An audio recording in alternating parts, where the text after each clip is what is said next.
months ago, a friend of mine, she runs acquisitions for a private equity fund in Midtown, walked into a board dinner carrying a bag she'd saved for $11,000. She told me she felt untouchable walking in, the way you feel when you finally arrived somewhere you've been working toward for years. Afterward, a woman at that table, she sits on 5 corporate boards, and she does not waste words on anyone, pulled my friend aside. She said, "That bag told the room something you didn't mean to say." My friend called me that night in tears, furious first, then just confused. Because she'd done everything she thought she was supposed to do, the research, the price point, the recognizable name stitched across the front of it, and she'd still gotten it entirely wrong. That phone call is the reason I built the framework I'm about to give you. Not a ranking by price, not a ranking by what's trending this season. A ranking by what the room actually reads underneath the object itself, the signal beneath the signal, the thing nobody explains to you before you spend real money finding out the hard way. I'm going to walk you through 5 specific truths, point by point, slowly enough that you actually absorb the mechanism behind each one. And then, because I think you've earned it after sitting with me through all 5, I'm going to give you something most stylists charge for. My personal ranking of 10 handbag houses, from the ones I'd tell my own daughter to save for, to the ones I'd quietly steer her away from. And if you stay until the very end, there's something free waiting for you. A guide I built for the woman who wants every part of her morning, not just her closet, to be this intentional. Keep watching. 1. The bag speaks to 2 rooms at once. Here's what most women get wrong before they've spent a single dollar. They think carefully about what a bag says. They almost never ask to whom it's saying it. I'm going to show you why that question changes everything. But first, you need to understand the split. I learned this the hard way, years before I ever wrote a word of this down. In my buying days, I stood at the same gala watching 2 women arrive within minutes of each other. One carried a bag with the house's monogram covering nearly every visible inch of it. The other carried something that, to most people in that room, would have registered as almost nothing, no visible branding at all. And yet the second woman was the one every serious person in that room crossed the floor to greet first. There's research behind exactly what I watched that night. A study out of the Journal of Marketing, 𝐷, 2010, looked at luxury consumers and split them into 2 groups by their actual net worth and their need for status recognition. The wealthiest consumers with the lowest need to prove anything, the researchers called them Patricians, consistently paid more money for pieces carrying no visible branding whatsoever. The opposite group, the Parvenus, spent more on loud, logo-forward pieces because they were signaling upward toward a status they hadn't fully arrived at yet. For Gucci bags specifically, the researchers found that every additional point of logo prominence corresponded to an average price drop of $122 in what Patrician buyers were willing to pay. Think about what that means. A heavily monogrammed bag is fluent to other people who read monograms. It's a language spoken loudly to anyone within eyesight. A bag with no visible markings is fluent to a completely different, much smaller audience. The audience that already owns everything it needs and has nothing left to prove to a room. Neither language is wrong. But you need to know which room you're actually walking into before you decide which one to speak. The standard. Before buying, ask yourself honestly whether the bag requires the room to already recognize the house in order for it to register at all. If the logo is doing all the work, you are signaling to everyone in that room, including, quite often, the people you were never actually trying to reach. But that's only the first filter, and on its own, it's incomplete. Because knowing who you're speaking to means very little if the object itself doesn't hold up once the conversation is over. That's a different question entirely, and it's one almost nobody asks before they buy, which is exactly what our Undeniable's complete system covers in detail. It includes a full grooming module built on this same principle, preserving the visible presence of what you already own, rather than replacing it prematurely. It covers in detail 7 complete guides, including identity, presence, first impressions, social mastery, wellness, standards, and your morning ritual. Everything the most elegant, vital, and undeniable version of you needs. built into one system for less than a dinner out. It's linked in the description below or scan the QR code on your screen. 2. The secondary market doesn't lie. Most women judge a bag in the boutique, under flattering lighting, in a mirror angled to be kind to them, with a salesperson telling them exactly what they want to hear. But the real verdict on that bag doesn't arrive that afternoon. It arrives 18 months later, when it hits the resale market, and those two verdicts almost never agree with each other.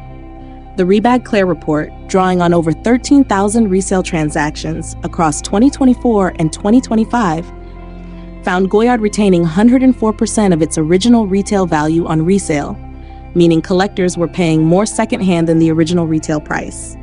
Hermès held at 100%, Chanel held at 92%. Meanwhile, a wide band of what gets marketed as accessible luxury, the brands positioned specifically as smart, sensible investments, lost 40 to 70% of retail value within a single year of purchase.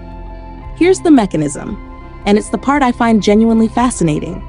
The secondary market is the one pricing signal in the entire fashion industry that advertising cannot touch, that a beautifully lit boutique cannot touch, that a persuasive salesperson cannot touch.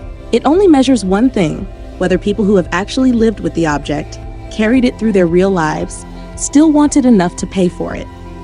A bag that loses 60% of its value in 2 years was, in a very real sense, never worth that original price. A bag that holds its value or exceeds it is something other people reliably, independently want, regardless of what the campaign told you about it. The standard: before any significant purchase, look up its resale price against its retail price. That percentage becomes your baseline.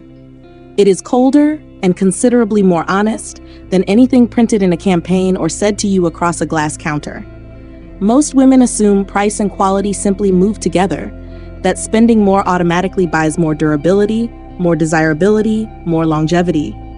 They don't move together nearly as reliably as we're taught to believe. What actually predicts whether a brand holds its value over time has almost nothing to do with the number on the price tag. It has to do with something most women never think to investigate at all. 3. Scarcity isn't an accident. It's architecture. The brands that make you work hardest to buy them are, more often than not, the brands genuinely worth owning. That's not romance or mystique I'm asking you to take on faith. It's documented psychology, tested in a laboratory. A 1975 study published in the Journal of Personality and Social Psychology, Wurtzel, Lee, and Adewole, gave participants identical objects and manipulated only the perceived supply. Objects rated as scarce were consistently rated as more desirable, and tellingly as higher quality than the identical objects when supply appeared abundant. But here's the detail that matters most. The highest desirability ratings of all went to objects whose scarcity was framed as being driven by demand, not by accident, not by a shipping delay, not by chance. Perceived intentional scarcity produced the strongest desire response the researchers measured. Goyard does not sell online, through any channel in any country, under any circumstances. Hermès will not sell you a Birkin or a Kelly without an established purchase history with the house first. These are not logistical limitations born of supply chain trouble. They are engineered, deliberately, by houses that understand precisely what that 1975 study proved decades before most of their current customers were born. The standard: before you buy anything significant, ask whether the brand is sitting in outlet malls, discounted consistently across a dozen resellers, or available to anyone with a credit card and an internet connection. That's not automatically disqualifying for the piece itself. Plenty of accessible brands make lovely things, but it tells you unmistakably that the scarcity architecture sustaining long-term desirability simply isn't present in that house's business model. Now, knowing which brand's architecture you can trust still won't protect the actual object sitting in your hands, because the material itself is either aging toward something quietly beautiful, or it is aging toward nothing at all. And almost no woman standing in a boutique ever thinks to ask which one is happening to the leather in front of her. The 10 brands ranked for elegance and style. Now, because you sat with me through the entire framework, here is how I would personally rank 10 houses using exactly the criteria I just gave you. Signal clarity, resale strength, distribution discipline, leather integrity, and how the object actually behaves against a real body over time. This is not a ranking of price. Several of these cost less than pieces I've ranked beneath them. 10. Gucci contains exceptional pieces and entirely forgettable ones within the same seasonal collection. And the problem is that they frequently change which is which. The Dionysus and Jackie 1961 have genuine elegance. The monogram canvas lines are doing the work of the logo, not the work of craft. For women over 50, the brand's loudest signals are carrying the heaviest demographic load, and that load is younger. Resale retention fluctuates with trend cycles, which is the tell. Elegant investment. The Jackie 1961 in smooth leather, no visible logo, in black or camel. 9. Prada's Re-Edition 2000 achieved 109% resale retention in 2024, which says something important about the brand's structural credibility. The triangular logo is one of the most recognizable marks in the industry. At the Patrician level, it reads as knowing rather than announcing. What keeps Prada at 9 rather than higher is inconsistency across its range and a design vocabulary that oscillates between timeless and deliberately awkward. Elegant investment. The 𝐅𝐸𝐴 shoulder bag or Re-Edition 2000 Hobo in Saffiano leather, which is virtually indestructible and ages impeccably. 8. Loewe is the most underrated brand on this list in terms of craft to recognition ratio. Its Spanish heritage, its vegetable tanned leather quality, and its anagram logo are all signals that require knowledge to read, firmly Patrician territory. The puzzle bag's technical construction, leather pieces cut and assembled in 18 geometric sections, is a feat of craft with no functional or decorative equivalent at any other brand. Resale retention at 60 to 75% reflects lower brand recognition, not lower quality, which is precisely what makes it intelligent for women who prefer to be identified by those who know. Elegant investment. The puzzle small in tan or black smooth calfskin. 7. Dior. The Lady Dior has royal provenance that is not invented for marketing purposes. It was given to Princess Diana in 1995, after which it was named, and it has maintained consistent demand across 30 years without a redesign. That longevity is hard to fake. Dior's book tote is charming but trend adjacent. The Lady Dior itself retains 70 to 85% of value on resale, and models from 5 to 7 years ago now sell at 80 to 90% of current retail, meaning early buyers have effectively made money. Elegant investment. The Lady Dior medium in black lambskin with gold hardware. Classic, unhurried, and unmistakably itself. 6. Celine's design identity has been refined and refined again across multiple creative directors, but what has remained constant is the brand's commitment to clean, structural lines and zero logo on its most expensive pieces. The Triomphe closure has become a grief, the quiet signal Hannah identified, recognizable to the fluent without requiring external marks. Value retention rose 16% in 2024 to 64%, reflecting a brand ascending rather than plateauing. For women over 60, Celine's palette and proportions are among the most sophisticated on the market. Elegant investment. The Triomphe in tan or black smooth calfskin, medium size. Louis Vuitton. The monogram canvas is one of the most counterfeited surfaces in the history of fashion, and that fact is relevant to this ranking. For women over 60, the monogram canvas positions the carrier in a tier occupied by every demographic simultaneously, which is neither a distinction nor an exclusion. What elevates Louis Vuitton to 5th on this list is what it does without the canvas. The Capucines, in Taurillon leather with minimal marking, retains 80% plus of value, is virtually unknown compared to the Speedy or Neverfull, and photographs with the restraint of a much quieter brand. Elegant investment. The Capucines in classic black or cognac leather, not the canvas. 4. Bottega Veneta. Bottega Veneta is the brand most frequently upgraded to by women who have graduated from conspicuous logos. Its identifying mark, the intrecciato weave, is entirely structural, woven into the leather itself, requiring no external markings. The Andiamo bag has seen demand increase over 300% recently.